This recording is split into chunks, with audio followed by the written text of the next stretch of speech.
What's up, y'all? This is Neena Perez, and this is Straight Talk, No Sugar Added. And I know that you are here to listen to the best humans on the planet to grow, challenge, and transform your thinking. Let's do this.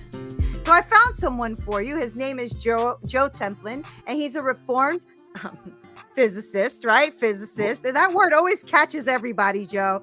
He's a financial planner. He's a startup founder and didactic, there we go, a polymath, best described as a Swiss Army knife. Now, he has invested the past 2.5+ decades of helping others reach their financial potential as a planner, a trainer, a mentor, creator, and he's also the author of Everyday Excellence. And you guys know that we have so many amazing people that come on here to talk to us about how we can transform our thinking and become better, even if it's 1% a day. How are you, Joe? Thank you for coming. I am doing absolutely awesome, Neena. I'm looking forward to having a great conversation here. Yeah, me too. You know, I forgot to ask you before we started if the Yankees won or not. The Yankees did win last night. Okay. So it was a good night. 2-0 win, but it was still a win. That's right. And at least that's good, because then you didn't come out here like, "Grr," so this is a good thing, Joe. You know what? Baseball is the perfect game for practicing stoicism because it doesn't matter if you win or lose. The season's 162 games long. There's going to be another game tomorrow. You got to get up and play. So unless there's something historic like Aaron Judge tying or breaking the record, then it's just another day at the office. Right. That's true. So, Joe, I have a really great audience, and they're super involved. They're always asking questions. They're a great community. A lot of them are business owners, people who are looking into getting into business, entrepreneurs, and so on. So, Joe, tell us a little bit about you, and then we'll take it from there. So, as you said, I'm a reformed physicist. I am an unrepentant geek. And I'm also ADHD. I wasn't diagnosed until I was an adult, which is probably a good thing. And I had a very supportive mom. My mom, the nun, yes, my mom was a nun, was also an educator. And so she encouraged us to pursue our passions, which was like literally everywhere. So I say I'm an autodidactic polymath because I did applied physics, did economics, did tax law, behavioral psychology, martial arts. So That's you awesome. can draw from all these different arenas. Yeah. And one of the things when you go into business for yourself is you don't get to be the SME, the subject matter expert, exclusively. If you're working with somebody else, yeah, they'll arrange, to do sales, they'll get you in front of the clients, they'll do all that. If you're running your own business, all of a sudden you're chief cook and bottle washer. You are doing the marketing. You are doing the accounting. You're doing the invoicing like I just did. And you have to chase down clients that don't want to pay or whatever. You're doing contract negotiation. You have to either do your own website or outsource it. You have to deal with the marketing and branding, all these different components. And so having a touch of ADHD is a very good thing in a startup community. Yeah. But then again, as you build, if you build it into a large organization, that is actually then a detriment. So you need to be able to switch gears or be able to bring in the resources to make things happen. That's really, really smart. And do you think that had a little bit to do with your personality of wanting to be becoming a polymath, is having that ADHD component?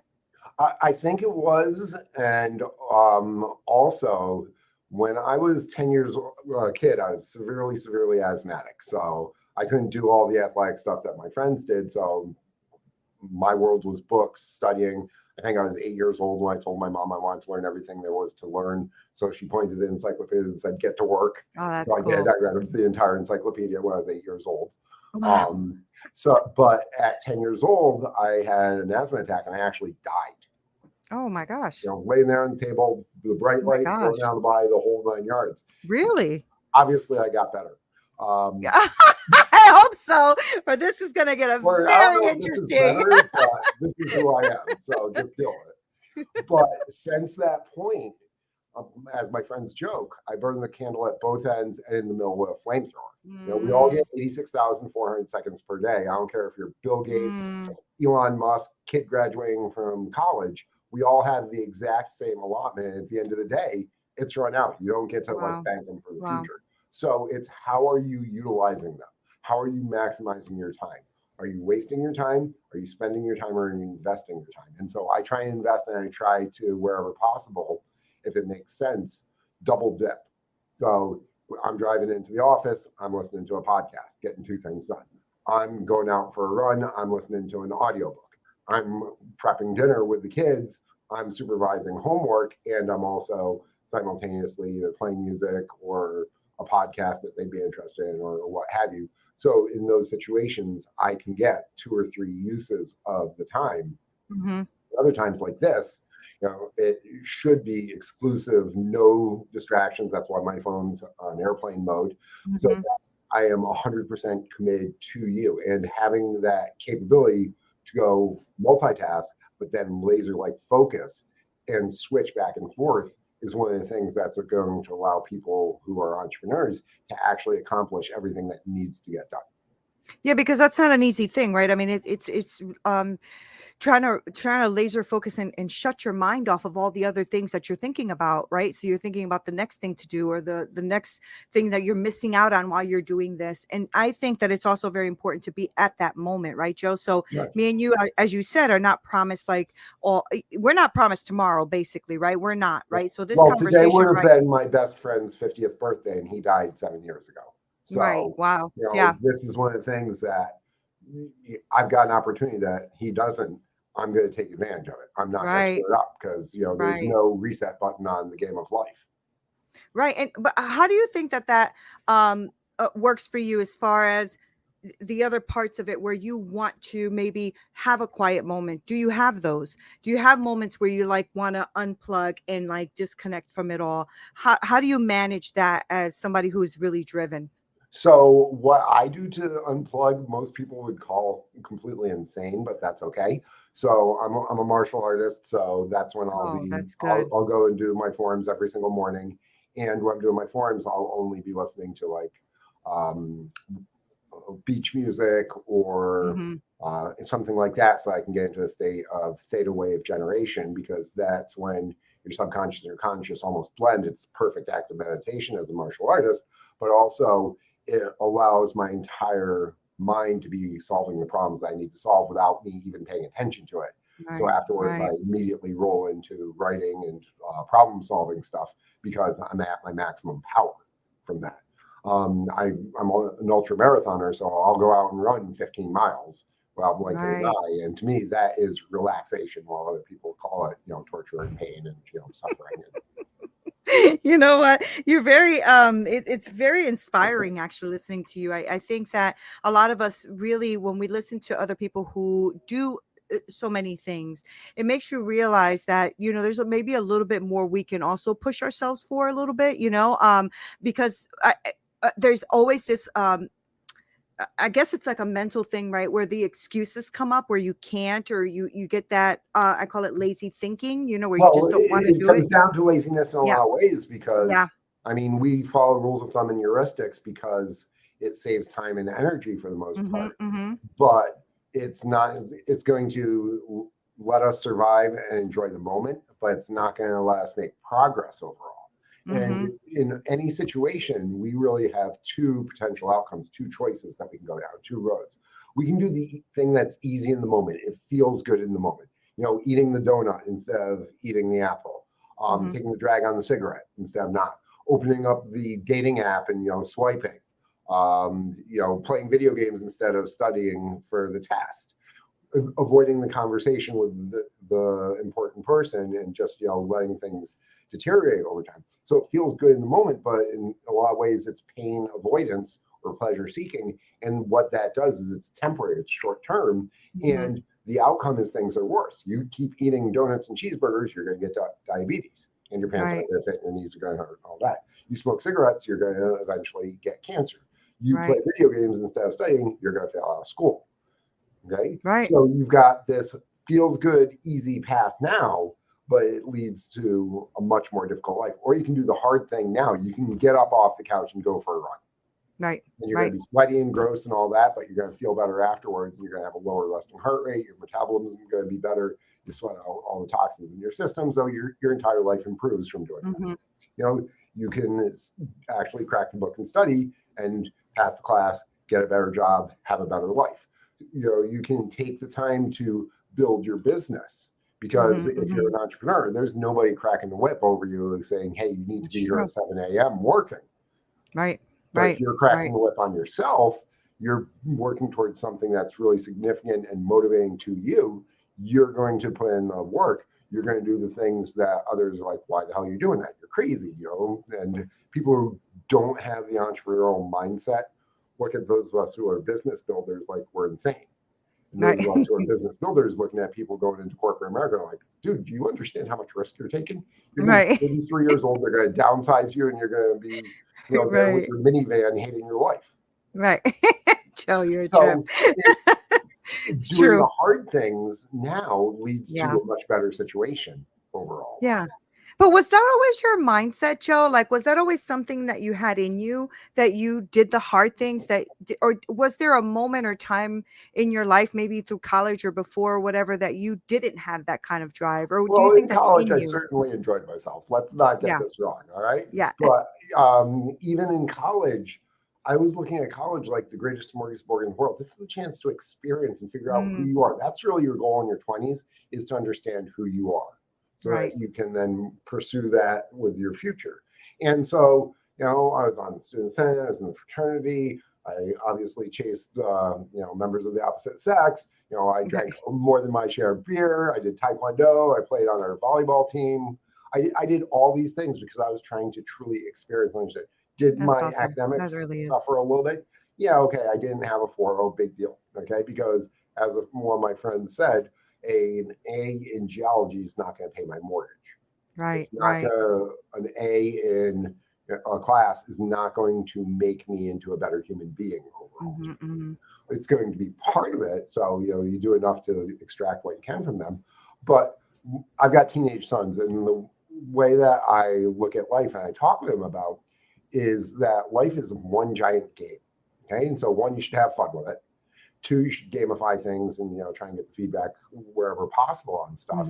But if the goal is to eventually, you know, get to the castle, beat the boss, and, you know, win the princess's heart and all the gold, it's not a straight path getting there. You know, sometimes you have to go off on side quests, and you go into the tavern and you talk to the weird old man. That's at this point. Or, you know, you go and you have to like go do this task to get some gold so that you can, you know, build the armor. Okay, that maybe you have to take a second job, or maybe you have to take a job you don't like for, you know, a year or two to build up some bank. You know, you are acquiring skills. So maybe, you know, doing this one thing where you're doing bookkeeping is going to help you on your main quest of building your business down the road. So if you do all these things, instead of just, you know, plodding along, trying to follow the straight path because it never works, you expose yourself to whatever you can, whether it's people, resources, new ideas, new concepts. You never know where you're going to draw from that's going to be able to help you out. And the classic example on this is Steve Jobs dropping out of college and taking a calligraphy class there, which led to all the cool fonts that we had on the Mac and then eventually in Windows. So you don't know where the side quest is going to take you and what it's going to yield very often.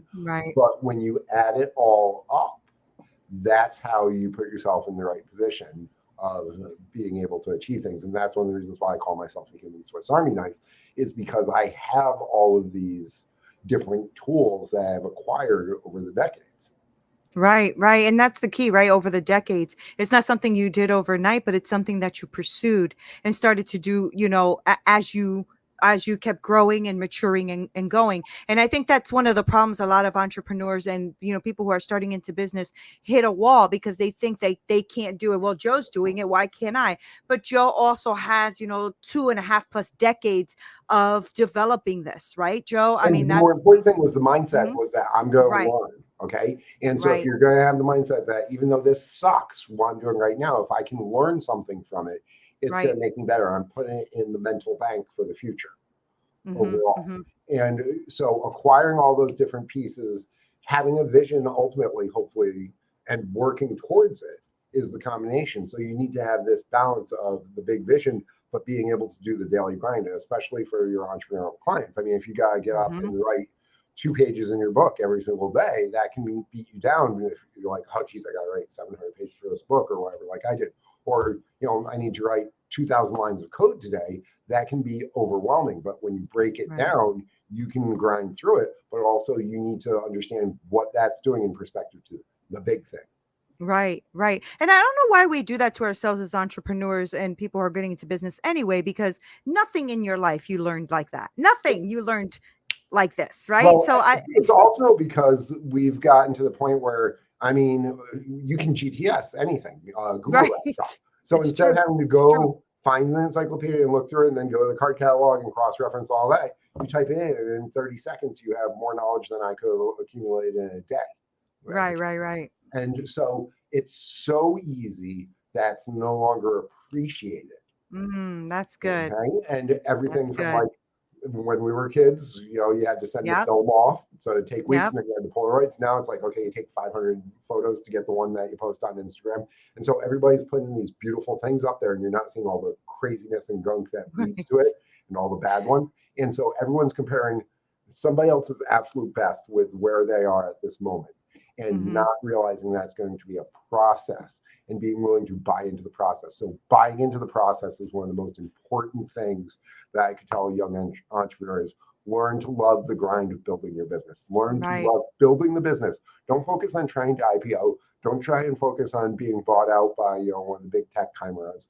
Focus on building something that solves problems that you love working on. And if you do that, you're actually going to build something much better. And if you eventually do get bought out, guess what? You're going to go build another company immediately afterwards because you'll find another problem to work on. Right, because most people who sell big companies like that, it's because of exactly what you said. They fell in love with the process. They started doing the process. They did the work. And so now when they sell it, they're like, oh, shoot, I ain't got to do they something go else. to the beach for like 3 days and they come back with a new idea and they're going to work again.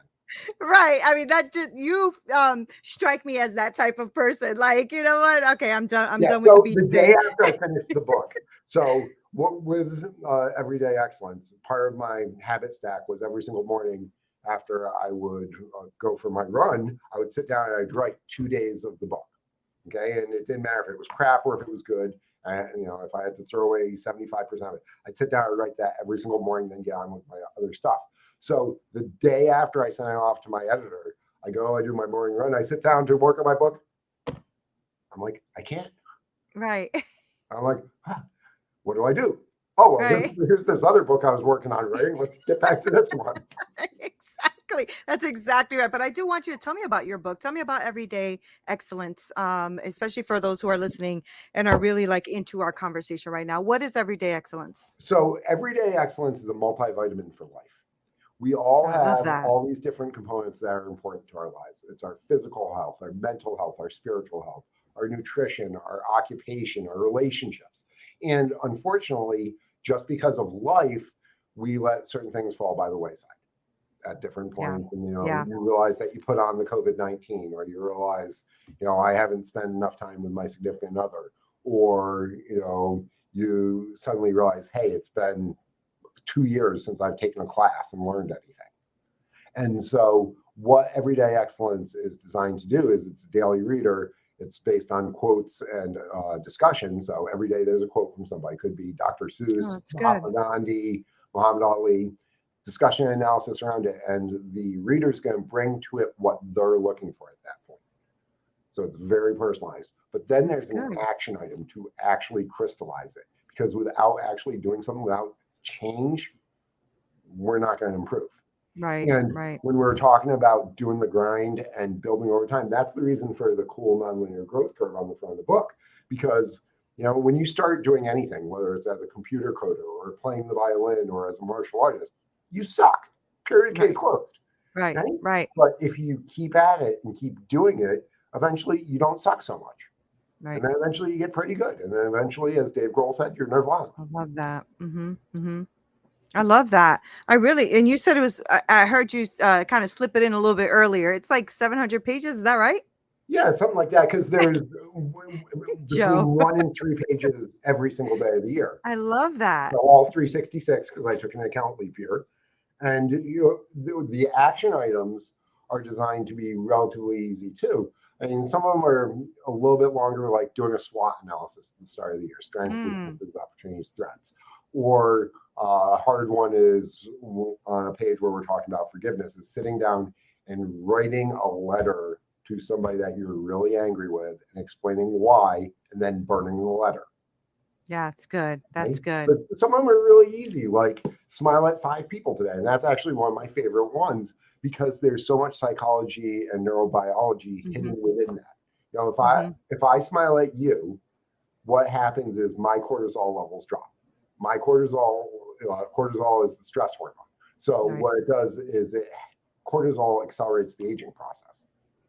So by smiling, I'm decreasing the cortisol. I'm slowing down the aging process in me. It actually helps burn body fat, by the way, when you reduce your cortisol level. So for all the entrepreneurs who are sitting around eating donuts while they program, start smiling a little bit more.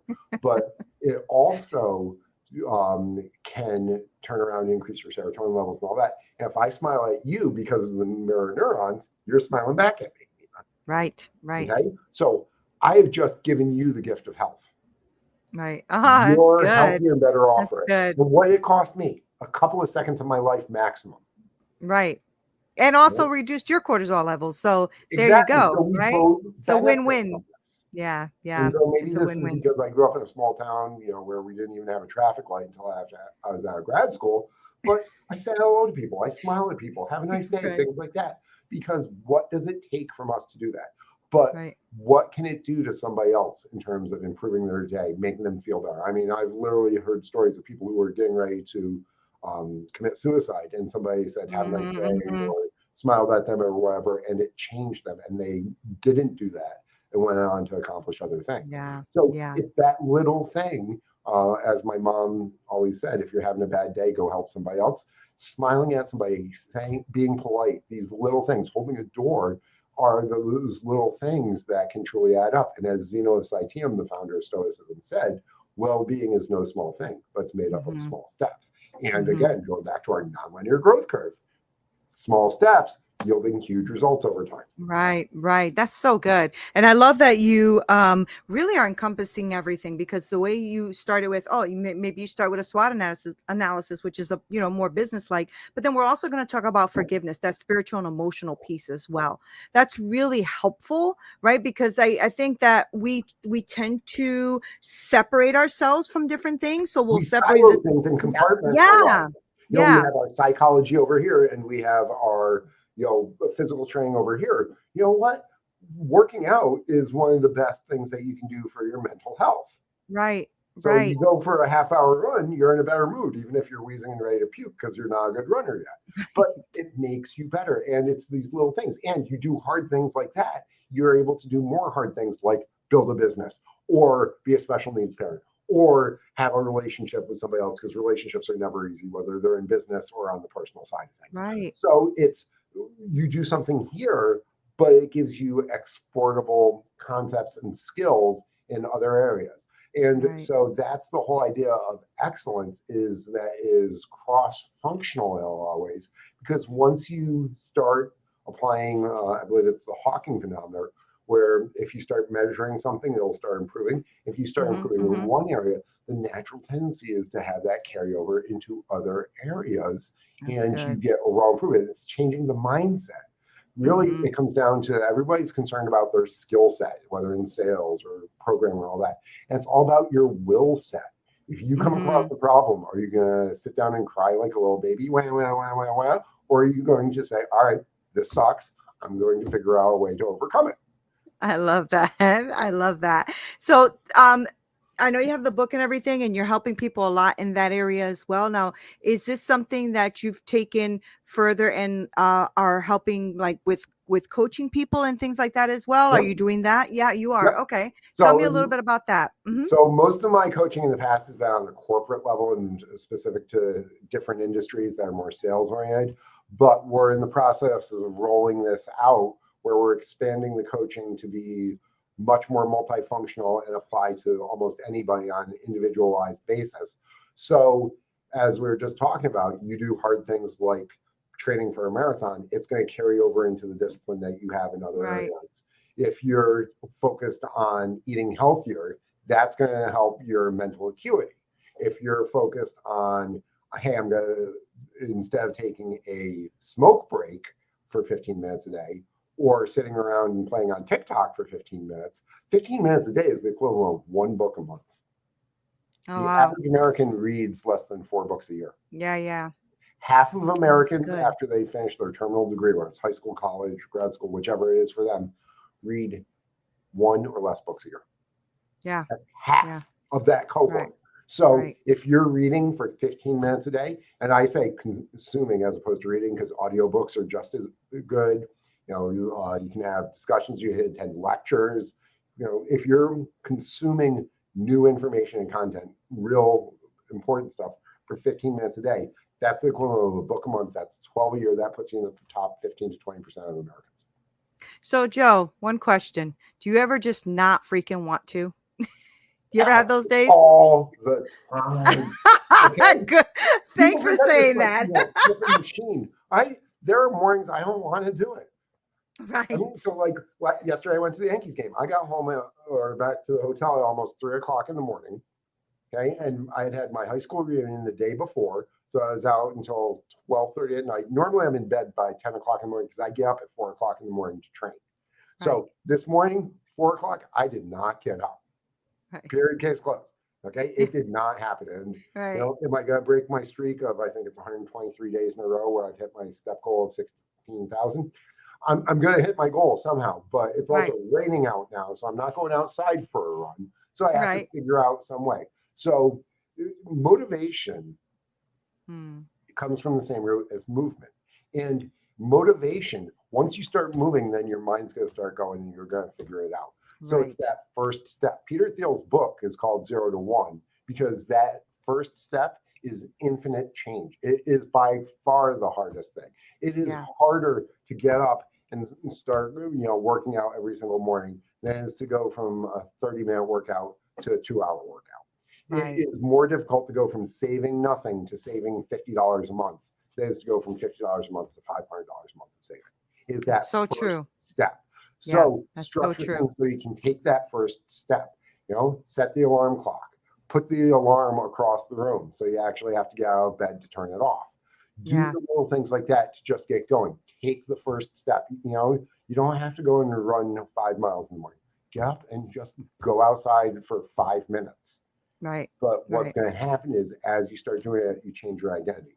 And so my identity at this point is I do these things every day. So, Right. and if you have that streak, Jerry Seinfeld actually did something like this. He had a deal where he had a calendar and he had to write at least one joke every single day. And he put an X on the calendar. And after having like 30 X's in a row, he didn't want to do it one day, but he wasn't going to break the streak.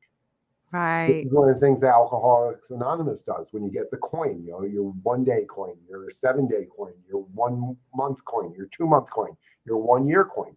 People don't want to break the streak. So find a Right. way to do that. That's Because good. that That's gives you the good. feedback loop. And it's as a good teammate would say, I don't want to let down my team. You give your kids a reputation to uphold, and they probably will. People come to the Yankees and, you uphold the Yankee tradition. Same thing. Have a standard to uphold. So like I've got certain things that I do for work and I have a saying, no goose eggs. Right. Even if everything else goes to hell in a handbasket, everything's wrong, I have to get 1 introduction per day to a potential client, no matter That's what. good. Some days are That's awesome. I good. get like 8 and all that. But you know what? It is now what? Essentially 3 o'clock here on the East Coast. I Mm-hmm. still need to get my 1 for the day. Now Yeah. I will because that's what I do. Right. I But love that. I really don't want to do it today. Right. I don't want to. But guess what? I'm going to suck it up and do it. Right. I And you love can suck that, it up, Joe. and you don't have to have these incredibly high standards every single Yeah. day. Some days you can't do it. But if you meet that minimum required threshold, I love then it. on other days, which are good days, you blow right through the goal, you blow right through the ceiling. But if you're Right. doing this minimum thing every single day, no matter what, guess what? That's your nonlinear growth curve there. That's right. And don't wait for motivation, right? Just start the steps. Yeah, do it and Motivation will get come. motivated in the Yeah. process. Yeah. I love that. I You're love never that, going Joe. to be motivated enough to do this. You think I'm motivated to go out and run a marathon? No. Right. First guy who ran a marathon died. Right. Oh my God. So, Joe, before we let you go, this is a really fantastic conversation. I want to make sure that people know how to get in contact with you and buy your book and follow you and all that. So give us where people can support you. Okay, so they can buy the book on Amazon. They can go to barnesandnobles.com and get it, all those sorts of things. But I actually recommend that they go and look at the website, everyday-excellence.com. Because, yeah, they can buy the book there, and that's great that, buys my running shoes and beer.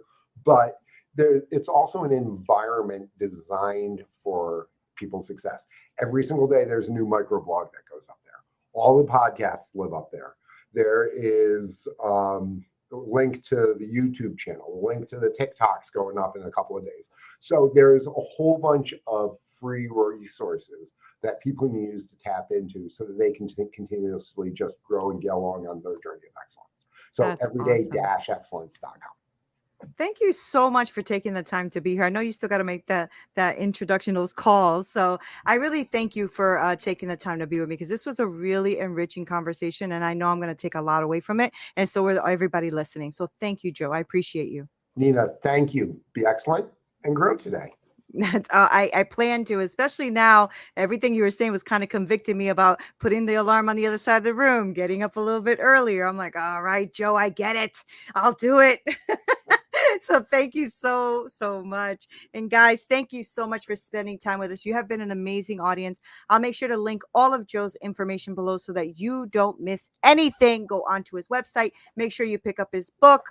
Call him to work with him, all that fantastic stuff. He still has an introduction he has to do today. So go ahead and give him a call. Hey guys, thank you so much for listening. You are the best. Okay. I have the best podcasting community ever. I really do. And I appreciate you guys being on here. Make sure you go on to winject.com/register, winject.com/register, and register for my free community, because I want to be really connected with you, and I want us to brainstorm and be with each other and connect in a deeper way. If you are looking for coaching, please make sure that you also email me at hello@straighttalknosugaradded.com. I work with women, and I help them develop that business that they are envisioning in their hearts so that they can win. Thank you guys so much for being here. Love you, love you, love you. This is Neena Perez, Straight Talk, No Sugar Added. Until